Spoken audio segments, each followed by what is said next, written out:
Welcome to జనం కోసం journalism news.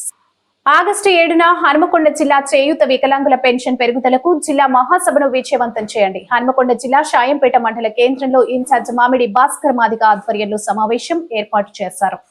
ఈ సమావేశానికి ముఖ్య అతిథులుగా వైకే విశ్వనాథ్ మాదిగ వరంగల్ ఉమ్మడి జిల్లా ఇన్ఛార్జ్ మరియు కాందుకూరి సోమన్న మాదిగ హనుమకొండ జిల్లా ఇన్ఛార్జ్ మాట్లాడుతూ వికలాంగులకు 4016 నుంచి 6016, వృద్ధులకు, వితంతువులకు, ఒంటరి మహిళలకు 2016 నుంచి 4016 రూపాయలు పెంచాలని డిమాండ్ చేస్తూ ఈ నెల 7న హసీన్పర్తి మండలం చింతగుట్లలో ఎంటీఆర్ గార్డెన్ లో ఈ సభను విజయవంతం చేయాలని వైకే విశ్వనాథ్ ప్రభుత్వాన్ని డిమాండ్ చేశారు. ఈ కార్యక్రమంలో తుడుం వెంకటేష్ మాదిగ మండల కో ఇన్ఛార్జ్ మారేపల్లి చిరంజీవి, ఎంఆర్పీఎస్ మండల ప్రధాన కార్యదర్శి కనకం సురేందర్ మాదిగ, ఎంఆర్పీఎస్ మండల కార్యదర్శి విహెచ్పిఎస్ కొప్పుల గ్రామ అధ్యక్షులు జులుగురి మహేష్, విహెచ్పిఎస్ కొప్పుల గ్రామ ప్రధాన కార్యదర్శి సాముల భాస్కర్ మరియు తదితరులు ఈ కార్యక్రమంలో పాల్గొన్నారు.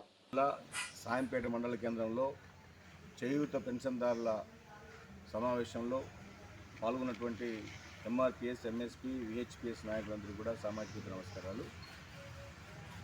ఈ నెల 7వ తారీఖున హనుమకొండ జిల్లా కేంద్రంలో హసన్పర్తి మండల కేంద్రంలో జరిగేటువంటి చేయూత పెన్షన్దారుల సమావేశానికి సింహగర్జన మహాసభకు అధిక సంఖ్యలో తరలి రావాలని హనుమకొండ జిల్లాలో ప్రతి మండల కేంద్రంలో కూడా ఈరోజు అది కార్యక్రమం ఏర్పాటు చేయడం అయింది. ఈ కార్యక్రమంలో ప్రధాన ఉద్దేశం ఏంటంటే 7వ తారీఖున గౌరవ శ్రీ మందకృష్ణ మాది గారి నాయకత్వంలో తెలంగాణ రాష్ట్రంలో వృద్ధుల, వితంతువుల, వికలాంగుల, ఒంటరి మహిళల, చేనేత, బీడీ కార్మికుల యొక్క పెన్షన్లను పెంచాలని, అదేవిధంగా కిడ్నీ బాధితులు, పక్షవాత బాధితులందరికీ కూడా పెన్షన్లు పెంచాలనేటువంటి ఈ సామాజిక మానవతా ఉద్యమంలో ప్రతి పెన్షన్దారు కూడా పాల్గొనాలని విజ్ఞప్తి చేస్తూ గౌరవ రాష్ట్ర ముఖ్యమంత్రి శ్రీ రేవంత్ రెడ్డి గారికి విజ్ఞప్తి చేస్తూ ఉన్నాం.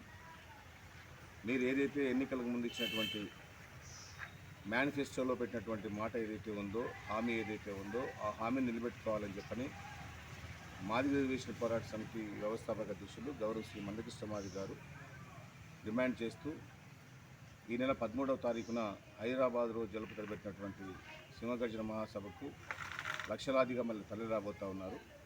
వృద్ధులు, వితంతులు, వికలాంగులు తరలి రాబోతూ ఉన్నారు. కాబట్టి ముఖ్యమంత్రి గారు ఇప్పుడైనా అర్థం చేసుకోవాల్సిన అవసరం ఉంది.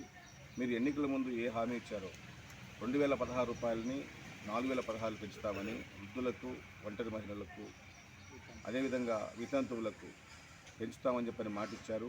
వికలాంగులకు 4016 నుంచి 6016 రూపాయలు పెంచుతామని చెప్పని మీరు మాట ఇచ్చారు. అదేవిధంగా 4000 నుంచి ఇచ్చేటువంటి 6000 నుంచి ఇచ్చే పెన్షన్ కూడా 15000 పెంచుతామని చెప్పని కూడా మీరు మేనిఫెస్టో పెట్టడం జరిగింది. ఈ సందర్భంగా మీకు మేము విజ్ఞప్తి చేస్తూ ఉన్నాం. మీకు అత్యంత గురువరులైనటువంటి, అంటే మీరు చెప్పారు, మీరే అన్నారు, నేను చంద్రబాబు నాయుడు గారి కాలేజీలో నేను చదువుకున్నాను అని చెప్పాను.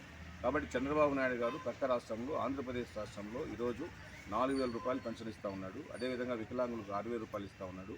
పక్షవాతం, కిడ్నీకి సంబంధించిన బాధితులందరూ కూడా 15000 రూపాయలు పెన్షన్ ఇస్తూ ఉన్నారు. పక్క రాష్ట్రంలో, రాజధాని లేని రాష్ట్రంలో, పేద రాష్ట్రంగా ఉన్నటువంటి ఆ రాష్ట్రంలో